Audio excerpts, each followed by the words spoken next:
大家好啊，我係舒克，今日探老字號金記五味鵝啊，位於下芳村車站附近啦，鋪頭唔容易揾啊，酒香北派巷子深，舊式大排檔嘅裝修啊，店面唔算大，基本都係以街坊為主。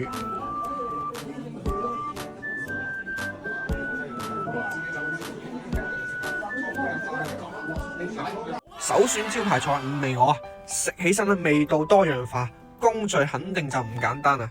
甜香入味，炆得腍咧，而且唔油膩啊，鵝皮有膠感啊，一份例牌就啱啱好。甜黃鱔飯咧係我中意嘅口感，乾身得嚟咧粒粒分明啊，略微有少少甜口嘅味道。咁呢個黃鱔肉咧軟嫩無骨啊，一啲腥味都冇。咁係2到3人嘅份量。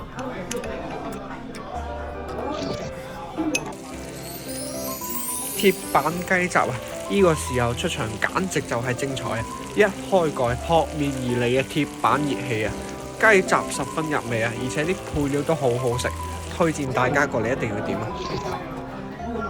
黑豆腐表面咧就裹咗啲雞蛋液。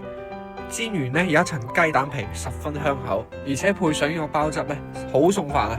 如果想體驗呢個地道老港風味咧，咁呢度不妨都係大家可以嘗試下嘅。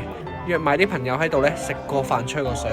好啦，我係舒克，我哋下期再探老字號，拜拜。